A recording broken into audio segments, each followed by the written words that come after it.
Hola, mi nombre es Robitale.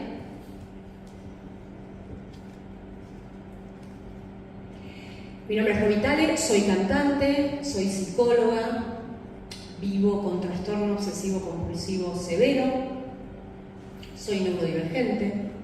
Me percibo como una feminidad en un contexto profundamente androcéntrico, pero todo esto no es muy importante en realidad.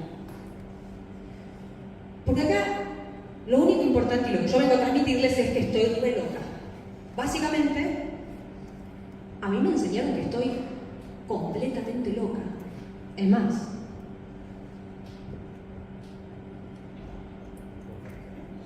que nada para que no tengan dudas, esto no es tan importante. Esto sí, estoy recontra loca. Ahora, ¿cómo aloja mi experiencia vital y la de tantas otras y tantos otros? ¿Cómo se aloja mi experiencia en un contexto, en un mundo tan profundamente patriarcal y capacitista? Y bueno, como les venía diciendo, estando re loca, asumiendo que estoy re loca. Porque estaba pensando, ¿no?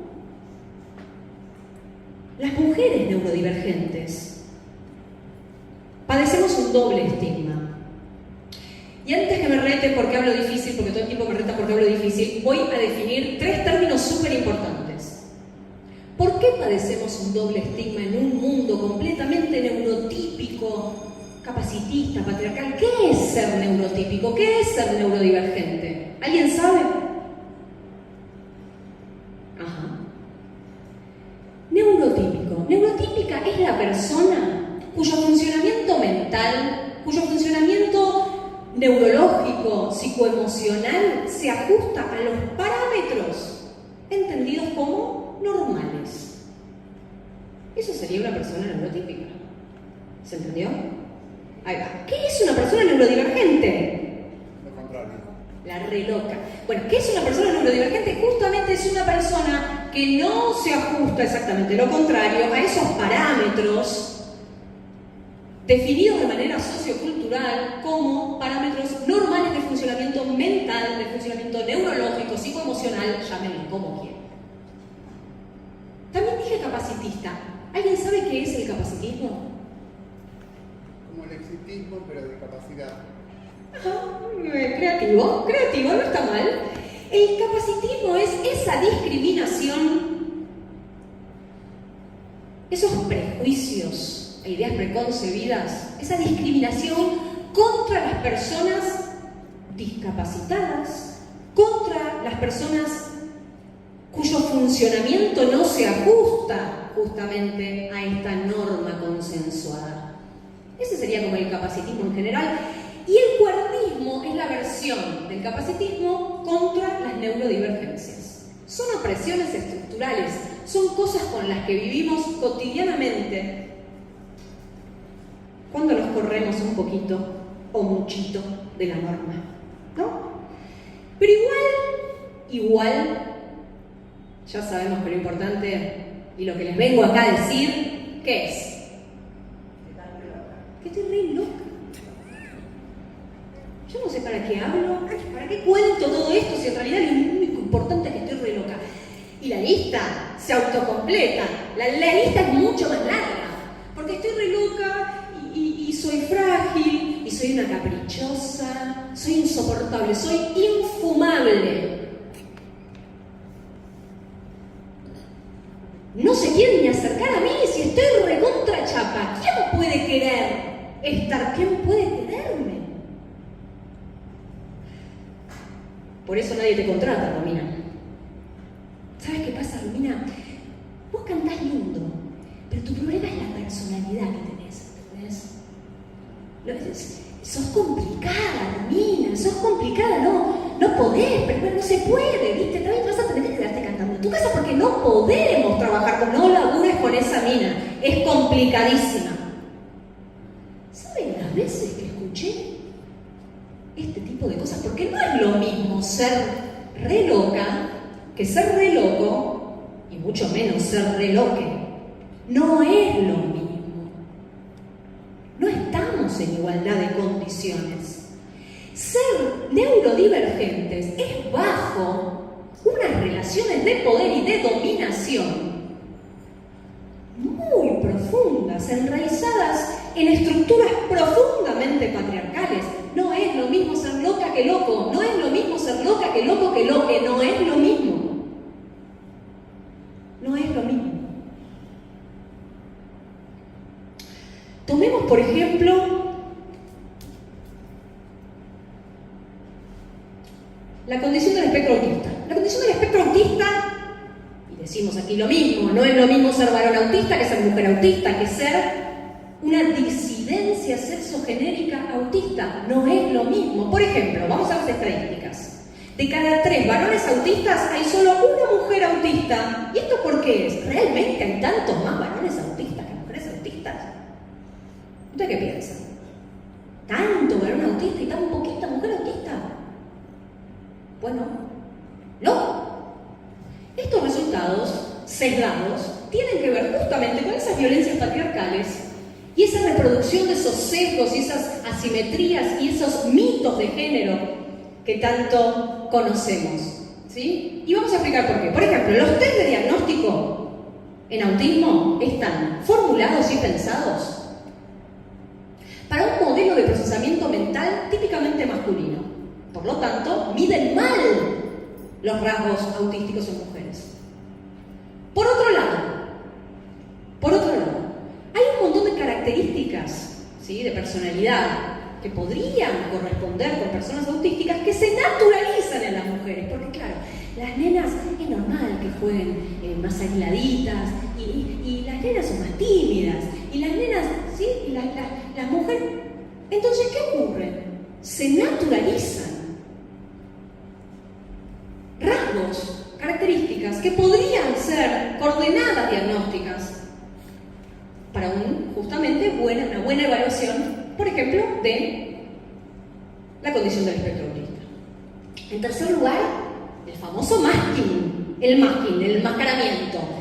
Esto que hacemos muchas veces las neurodivergencias para pasar desapercibidas, para ahí meternos un poquito entre los pies de los neurotípicos. El masking, el enmascaramiento. Y claro, las mujeres somos expertas en camuflarnos, ¿sí o no? Expertas en hacernos pasar por otras, en hacer de cuenta que no molestamos, que nos podemos acoplar.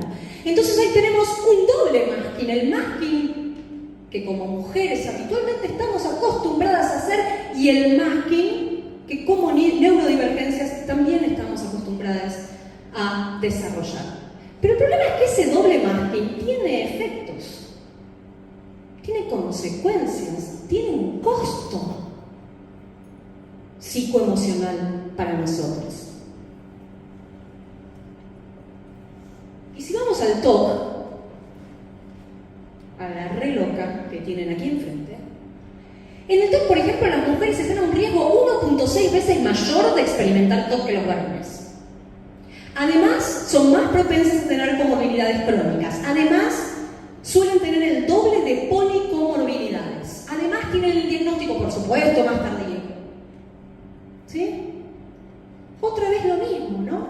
Diagnósticos, condiciones alteradas, mediadas por violencias patriarcales. No solo en el momento del diagnóstico, sino durante los tratamientos y en relación al pronóstico. Entonces acá tenemos dos problemas.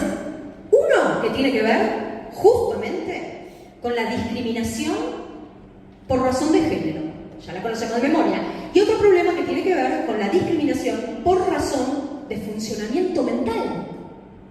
De esa intersección nace lo que se llama el neurosexismo. ¿Escucharon hablar del neurosexismo? Yo tampoco, lo escuché hace un par de días, tengo que ser honesta. El neurosexismo viene a ser justamente esa discriminación que hace converger a estas otras dos discriminaciones. Y está sostenido en un mito fundacional, histórico, que atravesó distintos paradigmas científicos, que es el mito del cerebro femenino. El mito del cerebro femenino, que parece que tiene 140 gramos menos.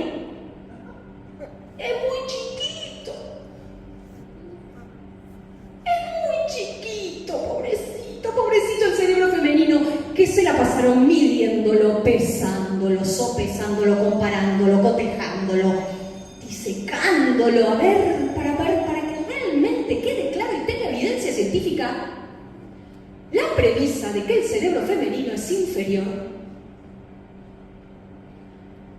y explica justamente estas distribuciones de roles de género en la sociedad.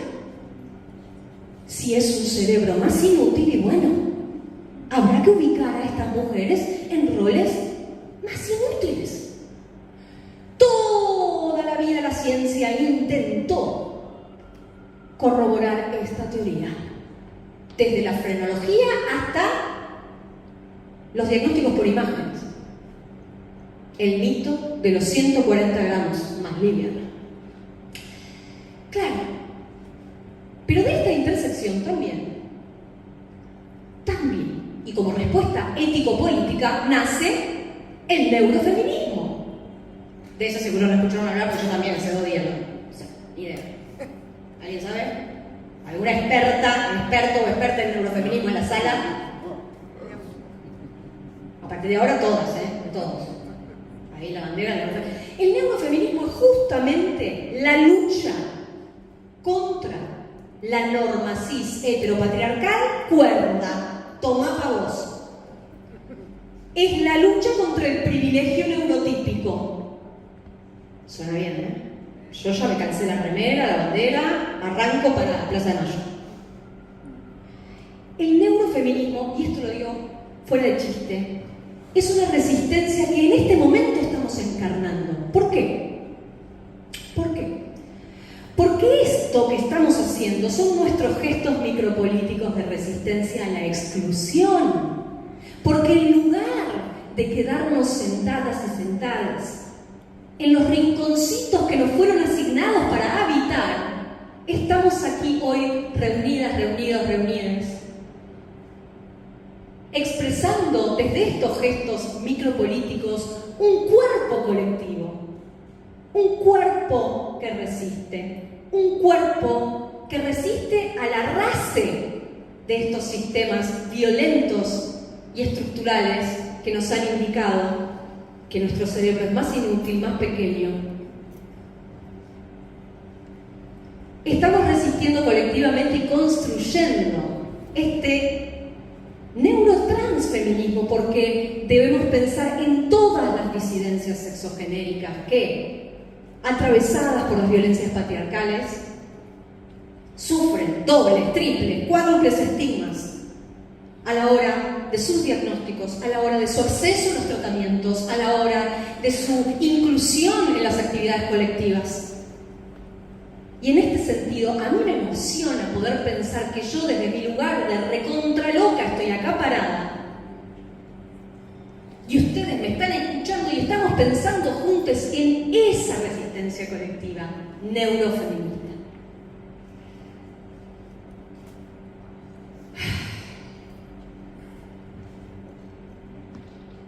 Dejate de molestar, Romina, con esos síntomas ridículos.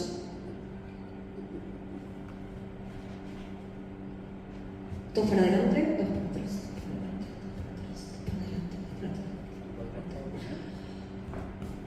Estás totalmente loca. O sea, si no te va a querer nadie. No te va, o sea, ¿quién te puede llegar a querer a vos? Te vas a quedar sola sin pareja toda la vida. No vas a poder tener hijos porque vos no podés tener hijos porque estás loca. A ver si me tocó, no me tocó, a ver si me tocó, no me tocó, a ver si me tocó, no me tocó. 369, 369, 369, 369, 369, 369, 369. A ver si me tocó, a ver si me tocó. Ah, no. Ah, ¿qué decís? ¿Estás hormonal? ¿Te vino? Porque vos cuando te está por venir, el TOC se te pone más zarpado. No, debe ser claramente que estás hormonal. No. ¿Por qué no te guardas en tu casa hoy? No labures mejor, porque la verdad que estás infumable. Bueno, basta de estas dicotomías. Basta de estos diálogos. Porque además, como decíamos, ser neurodivergente también es serlo en un sistema, en un entramado de relaciones de poder completamente patriarcal y binarista. ¿Qué ocurre con las personas sexo-género diversas neurodivergentes? ¿Qué ocurre? Si las mujeres tenemos un doble estigma, ahí por lo menos tenemos que hablar de un triple, cuádruple estigma, como decíamos hace un rato. Por ejemplo, pensemos en el TOC. Las personas sexo-género diversas con TOC tienen 4 veces, es decir, las personas sexo-género diversas que van a desarrollar, tienen probabilidades, digamos, que tienen un antecedente, una vulnerabilidad biológica para tener TOC, tienen 4 veces más posibilidades de desarrollarlo que una mujer cisgénero y 6 veces más que un varón cisgénero. Las personas sexo-género diversas, es decir, las disidencias sexogenéricas, tienen tasas de prevalencia de trastornos mentales muchísimo más altas que las personas cis. ¿Por qué? Bueno, porque tienen más exposición al trauma, mucho más exposición al trauma, más exposición a algo que se llama estrés de minorías, que es un tipo de estrés muy particular que cae sobre los cuerpos de las personas que sufren violencias sexistas. Las experiencias de estas poblaciones neurodivergentes, sexo-género divergentes también, están absolutamente invisibilizadas. Porque ¿qué pasa? Pasa lo siguiente. Pasa que la hegemonía cuerda nos dice que nos tenemos que arreglar, que nos tenemos que corregir, que nos tenemos que emparchar, que nos tenemos que sanar. Y pero yo estoy re loca, pero te podés sanar. Y si no te podés sanar, porque no se puede, entonces nos tienen que recauchutar, emparchar, disimular. Y si tampoco se puede, porque somos muy revoltosas y revoltoses, entonces hay que corrernos de la escena. O sea, nos tenemos que ir, básicamente. Hasta luego, me fui. ¿A dónde?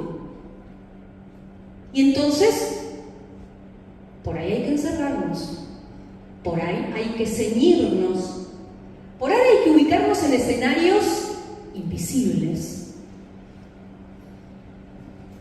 ¿sí? Inodoros, inaudibles. Pero resulta que las neurodivergencias sexo-género divergentes, las femineurodivergencias y las transneurodivergencias estamos acá. No nos fuimos a ningún lado. Estamos acá.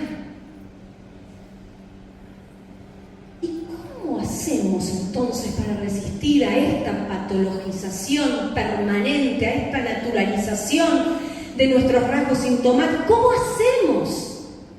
Bueno, de esta manera. De esta manera, generando estas coordenadas de encuentro. Hablando de nuestro cuerpo colectivo como si fuera lo que es un cuerpo político. Así entonces, entre nosotros, abandonar el imperativo de corrección subjetiva. Ya no hay que arreglarnos, ya no hay que corregirnos. Alojarnos es la propuesta. Hacer trama, bordarnos en el borde. Y como dice Gloria Anzaldúa, que es una gran investigadora que les recomiendo leer, para sobrevivir en la frontera hay que vivir sin frontera, ser un cruce de caminos. Entonces yo les propongo, así re loca como estoy, que seamos ese cruce y seamos esos caminos. Muchas gracias.